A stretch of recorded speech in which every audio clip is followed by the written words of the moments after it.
अस्मद्गुरुसमारम्भां यतिशेखरमध्यमां लक्ष्मीवल्लभपर्यन्तां वन्दे गुरुपरम्पराम् ஆழ்வார்கள் வாழி அருளிச் செயல் வாழி தாழ்வாதமில் குறவர்தாம் வாழி ஏழ்பாறுமுய்ய அவர்களுரைத்தவைகள்தாம் வாழி செய்யமறை தன்னுடனே சேர்ந்து அகலகில்லே நிறையுமென் அலர்மேல் மங்கை உரைமார்பா நிகரில் புகழாய் உலகம் உன்னுடையாய் என்னையாழ்வானே நிகரிலமரர் முனிக்கணங்கள் விரும்பும் திருவேங்கடத்தானே புகழொன்னில்லா வடியேன் உன் அடிக்கீழமர்ந்து புகுந்தேனே அகில புவன ஜன்மஸ்தேம பங்காதிலீலே வினத விவிதபூதௌராதரக்ஷை கதீக்ஷே ஸ்ருதிசரசி விதீப்தே பிரம்மணி ஸ்ரீனிவாசே பவது மம பரஸ்மின் ஷேமுழி பக்திரூபா श्रीमान वेंकटनाथार्य कवितार्किककेसरी वेदांताचार्यवर्यो मे सन्निधत्तां सदा हृदि ஆச்சாரியர் அமுதம் என்கிற இந்த நிகழ்ச்சியிலே ஸ்ரீ வைஷ்ணவ சம்பிரதாயத்திலே அவதரித்த ஆச்சாரியர்கள் பலர் அருளி செய்த ஸ்தோத்திரங்களுடைய அர்த்தங்களை எல்லாம் நாம் பார்த்து வருகிறோம்.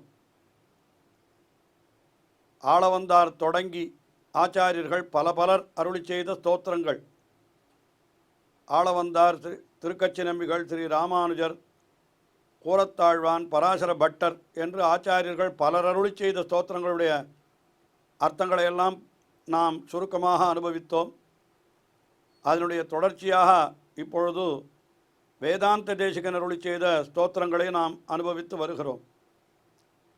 அதிலேயும் அவருடைய சில ஸ்தோத்திரங்கள் தயாசதகம் முதற்கொண்டு வரதராஜ பஞ்சாசத் வரை பல ஸ்தோத்திரங்களை நாம் அனுபவித்தோம். காஞ்சிபுரத்திலே திருத்தண்கா என்று சொல்லக்கூடிய திவ்ய தேசத்திலே அவதரித்தவர் வேதாந்த தேசிகன். வரதராஜ பெருமாள் திருக்கோவிலுக்கு மேற்கே ஏறக்குறைய ஒரு மைல் தூரத்திலே உள்ளது இந்த இடம் என்று நாம் சொல்லலாம். சற்று முன்பின்னாக இருக்கலாம். ஆஹா, அப்படிப்பட்ட அந்த திருத்தண்கா என்கிற திவ்யதேசத்திற்கு மிக சமீபத்தில் உள்ள பல திவ்யதேசங்கள், அதாவது காஞ்சிபுரத்திலேயே கூட 14 திவ்யதேசங்கள், ஆழ்வாராலே மங்களாசாசனம் செய்யப்பட்ட திவ்யதேசங்கள், காஞ்சிபுரத்திலேயே 14 திவ்யதேசங்கள் இருக்கின்றன. வரதராஜ பெருமாள் கோயில் தொடங்கி இன்னும் பல திவ்யதேசங்கள் காஞ்சிபுரத்திலே அமைந்திருக்கின்றன. அதான் நிறைந்த கட்சி என்று ஆழ்வார் இந்த காஞ்சிபுரத்தை மங்களாசாசனம் செய்கிறார். நிறைந்த கட்சி என்னால் திருப்பதிகளாலே நிறைந்த கட்சி என்றே வியாக்கியானம் அருளி செய்கிறார்கள். அப்படி பல திவ்யதேசங்கள் அமைந்துள்ளன. அதிலே முக்கியமான சில திவ்யதேசங்களுக்கு வேதாந்த தேசிகன் தனித்தனியான ஸ்தோத்திரங்களை அருளி செய்திருக்கிறார். அதிலே இப்பொழுது நாம் அங்கே எழுந்தருளிருக்கின்ற யதோக்தகாரி என்கிற எம்பெருமான், சொன்ன வண்ணம் செய்த பெருமாள் என்று தமிழிலே வழங்கப் பெறுகிறார். அவருடைய அந்த திவ்யதேசம் திருவெக்கா என்று வழங்கப் பெறுகிறது. அந்த திருவெக்கா என்கிற திவ்யதேசத்திலே எழுந்தருளிருக்கின்ற எம்பெருமான், அவனுக்கு வேகவனை என்று அவனுக்கே திருநாமம். அதாவது பிரம்மா எம்பெருமானுடைய அருளை வேண்டி அஸ்வமேத யாகம் செய்தான் சத்தியபரத க்ஷேத்திரத்திலே. அப்படி யாகம் செய்கிற பொழுது அவன் என்ன செய்தான், ஏதோ காரணத்தினாலே தன்னுடைய பத்தினியான சரஸ்வதி தேவி, அந்த சரஸ்வதி தேவியை விட்டு தான் யாகத்தை செய்தான். அப்படி அவன் சரஸ்வதி தேவியை விட்டு யாகம் செய்தபடியினாலே அந்த சரஸ்வதி தேவிக்கு கோபம் வந்து விட்டதான். அவள் என்ன பண்ணினாள், ஒரு பெரிய வேகமுள்ள ஒரு நதியாக அவள் பிரவகித்து வந்து அப்படியே இந்த யாக பூமியை அந்த ஜலத்தாலே முழுகி அடித்து விட வேணும், இந்த யாகத்தையே கடுத்து விட வேணும் என்பதாகத்தான் சரஸ்வதி தேவி மிகவும் சீற்றம் கொண்டு அந்த நதி வடிவத்திலே வந்தாளாம். அப்பொழுது பிரமனுடைய அந்த யாகத்தை காப்பதற்காக எம்பெருமான் என்ன செய்தான், நதி வந்த வழியிலே குறுக்கே அவன் சயனித்து கொண்டு விட்டானான். அப்படி எம்பெருமான் சயனித்து கொண்டிருந்தபடியினாலே அவனை தாண்டி செல்ல முடியாமல் அந்த நதியும் திரும்பி விட்டாளாம். ஆனால் அப்படி வேகமாக வந்தபடியினாலே அந்த சரஸ்வதி தேவிக்கு அந்த இடத்துல வேகவதி என்றே பெயர் ஏற்பட்டது. வேகவதி என்கிறது ஒரு நதி, அது நதியினுடைய பெயர். அது ஆக வேகத்தோடு வந்தவள் என்பது தான் அதனுடைய பெயர். சரஸ்வதி தேவனுடைய மற்றொரு கிளைதான் அந்த வேகவதி நதி என்று சொல்லுகிறார்கள். அந்த வேகவதி நதிக்கு குறுக்கே படுத்து கொண்டு ஒரு அணை போல எம்பெருமான் இருந்தபடியினாலே அந்த எம்பெருமானுக்கு என்ன பெயர் ஏற்பட்டது என்றால் வேகாசேது. வேகத்திற்கு, அதாவது வேகத்தோடு வந்த அந்த வேகவதி நதி, அந்த நதியிலே கட்டப்பட்ட ஒரு அணை. அணை என்ன பண்ணும்? இந்த நதியினுடைய வேகத்தை தடுத்து விடும். அதைத்தான் எம்பெருமான் இங்கே செய்தான். அதனால் இவனுக்கு வேகாசேது என்று பெயர் ஏற்பட்டது. அதுதான் தமிழிலே வெக்கணை என்று ஆகிவிட்டது. அதாவது வேகவணை என்கிறது வெக்கணை என்று ஆகி கடைசியில் அந்த திவிதேசத்திற்கு வெக்கா என்கிற பெயர் ஏற்பட்டது என்று இப்படியெல்லாம் பெரியோர்கள் சொல்லுகிறார்கள். ஆஹா, இந்த காஞ்சிபுரத்திலே பிரம்மா யாகம் செய்த பொழுது தேவப்பெருமாள் அந்த யாகத்திலிருந்து உதித்தார் என்று சொன்னாலும் கூட அதற்கு முன்னமே உதித்தவர் இந்த யதோக்தகாரி என்கிற எம்பெருமான் தான். அதனால் காஞ்சிபுரத்து திவ்யதேசங்களை பொறுத்தவரையிலே இவர்தான் ஆதிப்பெருமாள், முதலிலே தோன்றினவர். மற்ற தெய்வங்களெல்லாம் பிறகுதான், மற்ற கோயில்களில் இருக்கக்கூடிய எம்பெருமான்களெல்லாம் பிறகுதான் தோன்றினார்கள் என்று சொல்லுவதுண்டு. அப்படிப்பட்ட இந்த வேகாசேது என்கின்ற எம்பெருமான் வெக்கணை, அதாவது வெக்கணை என்றும் பெயருடையவனான அந்த எம்பெருமான், அவனை துதித்து அருளி செய்யப்பட்ட ஸ்தோத்திரம்தான் வேகாசேது ஸ்தோத்திரம் என்று வழங்கப் பெறுகிறது. வேதாந்த தேசிகன் 10 ஸ்லோகங்களாலே இந்த எம்பெருமானை துதித்திருக்கிறார். இது மிக அற்புதமான ஸ்தோத்திரம். இந்த ஸ்தோத்திரத்தில் இருக்கக்கூடிய அர்த்தங்களை மிகவும் நாம் சுருக்கமாக பார்ப்போம். இன்னும் இந்த எம்பெருமானுக்கு சொன்னவண்ணம் செய்த பெருமாள் என்றெல்லாம் பெயர் உண்டு. திருமழிசையாழ்வார் சொன்னபடியெல்லாம் கேட்டானவன். அவர் பைன்னாகப்பாய் சுருட்டிக்கொள் என்றால் சுருட்டிக்கொண்டு அவர் பின்னாலேயே சென்றான்.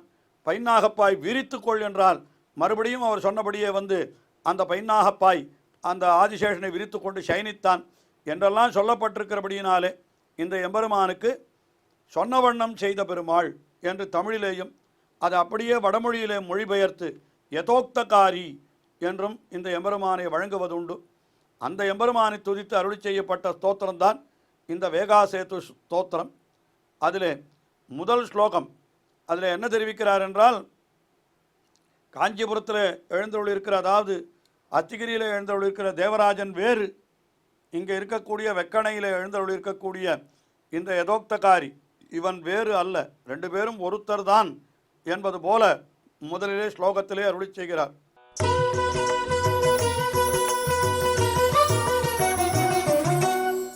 ஏகம் வேகவதி மத்தியே ஹஸ்திசைலே ச திருஷ்யதே உபாய பலபாவேன ஸ்வயம் வியக்தம் பரமம் மஹா.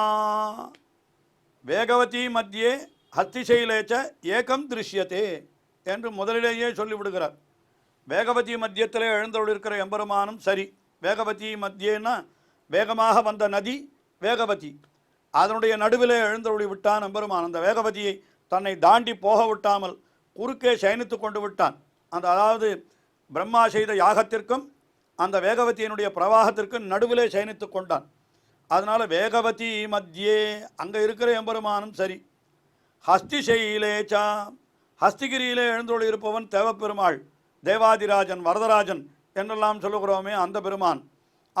அவன் 2 பேரும் கூட ஏகஞ்ச திருஷ்யத்தே, 2 பேரும் ஒருத்தராகத்தான் நமக்கு காட்சி அளிக்கிறார்கள்.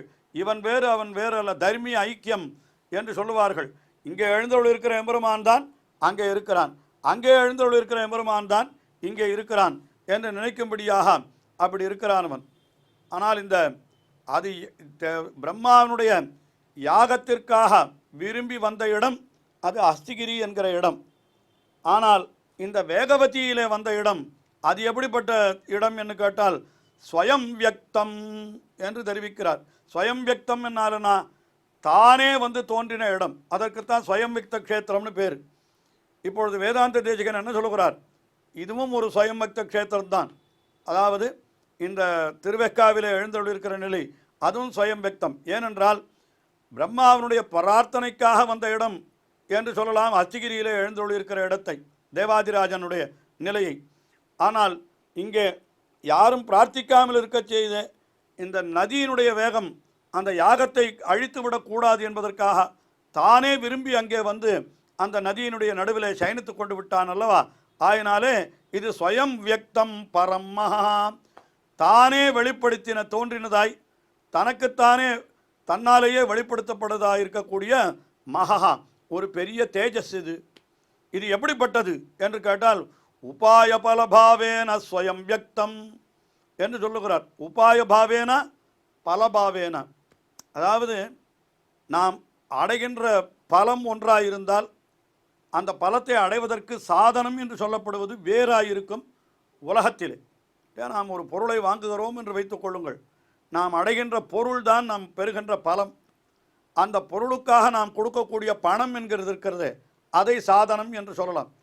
சாதனத்தை கொடுத்தால் பலன் கிடைக்கும், பலன் வேணுமென்றால் சாதனம் நிச்சயம் இருக்க வேண்டும் என்றெல்லாம் இப்படி மற்ற விஷயங்களிலே சொல்லுகிறோம்.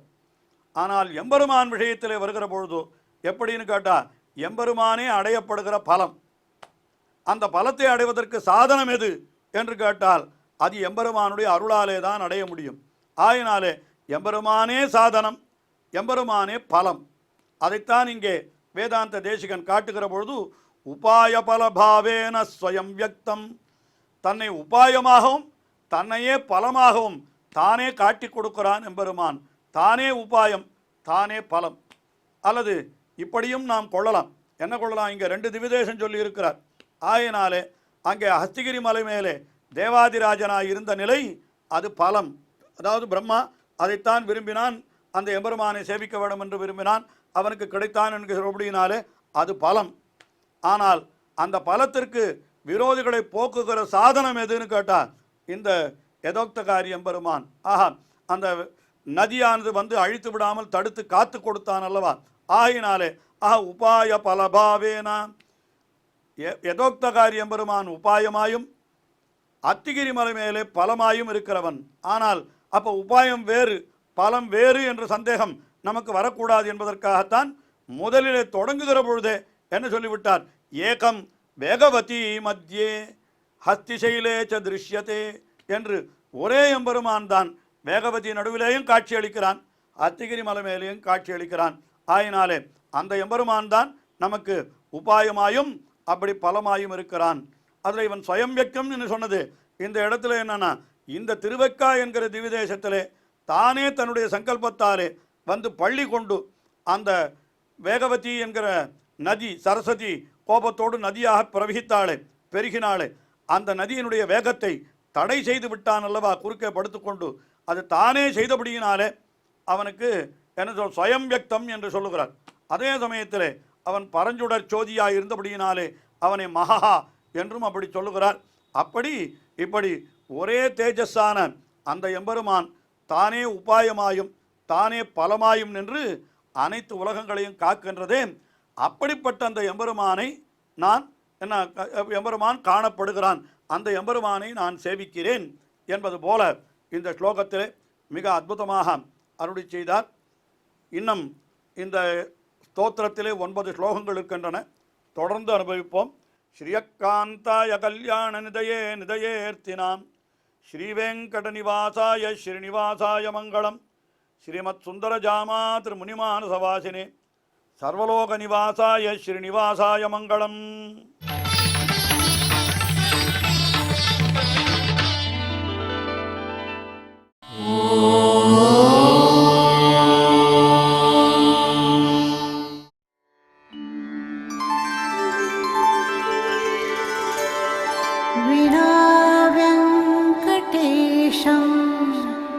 ननाथो ननाथः सदा वेङ्कटेशं स्मरामि स्मरामि.